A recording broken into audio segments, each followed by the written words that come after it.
UFC 130. We had an excellent main event lined up with Edgar and Maynard Part 3. That's not going to happen due to injuries, and all of a sudden we have the co-main event between Rampage Jackson. Matt Hamill will now be the featured main event.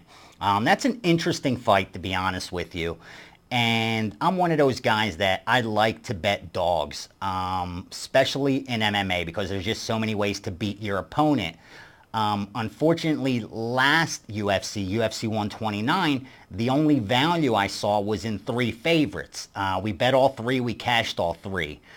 Before that, we bet Strike Force, we cashed every bet. So bottom line is we've been winning our bets, but haven't been able to pick off a nice dog, a nice juicy dog.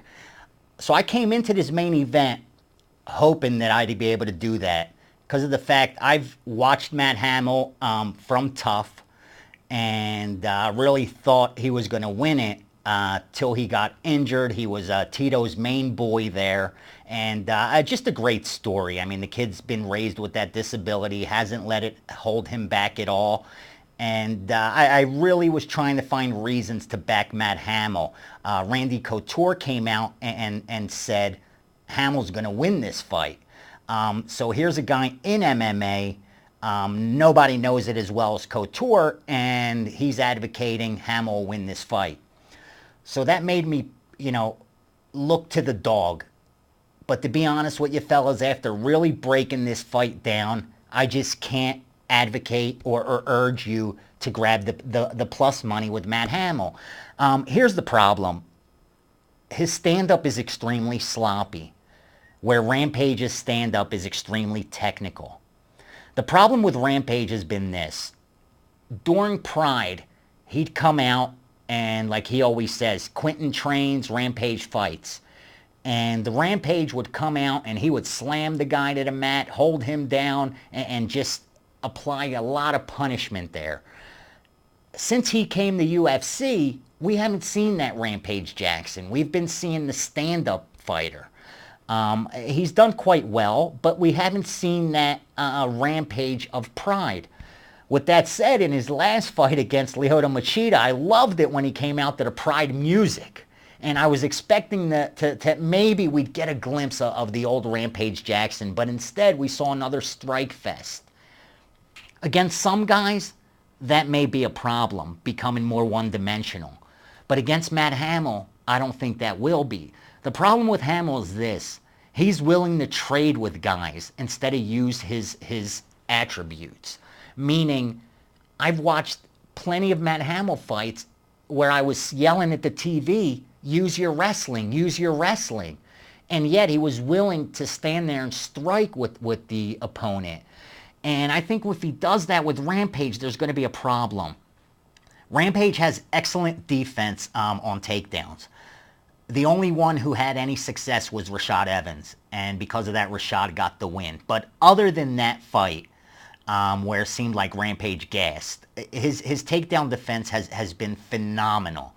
And I think that's going to pose problems for Matt Hamill. And with Matt Hamill not using his kicks much, Rampage isn't going to have to worry like he's done it with a couple stand-up guys that have been able to get to that front leg. So if this turns into a boxing match like I'm expecting, it should be an easy night for Rampage, who should finish the fight. The only way I could look at this is the Rampage side. And the reason is this. Bottom line, other than the matchup problems, after you handicap a fight, you have to ask yourself one question. Why did the matchmakers make this fight? And believe it or not, I was taught to ask this question by getting more involved in the fight game the last month. And a lot of guys say that's the $1 million question, meaning answer why this fight's being made. And I stopped and I thought about that, and I said, why are we seeing Rampage Jackson versus Matt Hamill? Hamill's not a top 10 fighter right now. If he is, he's definitely not top 5 in the 205 weight class. So is this a case where Silva, the matchmaker, is trying to make Rampage come out and look great and put him in that 205 mix. Remember, Jon Jones is the champ right now. Rashad Evans, we all know there's that controversy between those two. There's no love lost right now. That fight didn't go down as planned. You add Rampage to that mix, Jon Jones, Rashad Evans, Rampage Jackson. All of a sudden, you have some excitement at 205. You have some pay-per-view attractions ahead. So I think as far as matchmaking is concerned, especially, don't forget, Matt Hamill beat Jon Jones by disqualification. Yeah, he was getting his ass kicked. Let's tell it like it is. But he got the win with a DQ. Now Rampage gets that win over Hamill. Yeah, he's not a top 5 guy, but he does have that W over Jones on his resume. That's the bottom line. Now Rampage beats him, and he's all of a sudden in the mix at 205. The only question I had about Rampage is, will he be motivated and be able to have cardio? Because we know Hamill is going to give you a fight. The kid will give you a fight. He's there to fight every time he steps in the octagon. And I think Hamill lit a fire under his ass by saying, he's out of shape. And we saw, and here's what I respect about Rampage. Rampage was offered that fight against Jones. Before the fight with that Jones against Shogun, my bad. He was offered to fight Shogun, and he wasn't ready. He said, I'm walking around at 250. For me to train and drop weight and fight Shogun, I'll be depleted and will just not be able to do it. And he shot the fight down. And that's where Jon Jones was given the fight and ended up becoming the champ at 205. So here's a guy who turned down an opportunity at a title fight because he wasn't physically ready. That tells me he's not going to allow that to happen this time around. So I think we're going to get a great Rampage Jackson who's at 100%, who comes trained. I don't think we're going to see that Pride Rampage Jackson who's doing body slams and giving damage on the ground, but I think his technical boxing is going to be way too much for Hamill. His takedown defense is going to be more than enough to negate Hamill's wrestling attributes and advantage, and it's going to be an easy decision or a devastating knockout for Rampage, referee stoppage. So look for Rampage to win the main event. Again, fellas, I tried to look at the dog here in this one.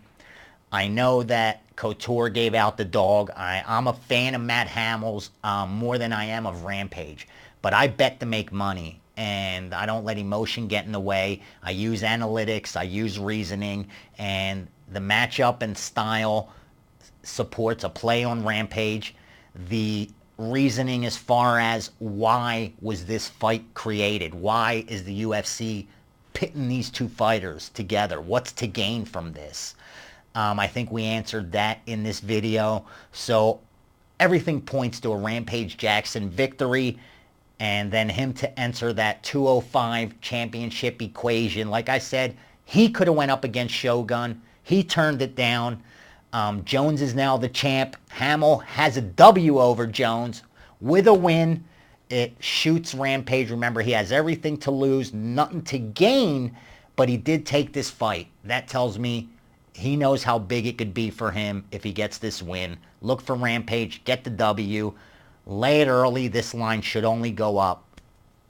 Quinton Rampage, get the W for us.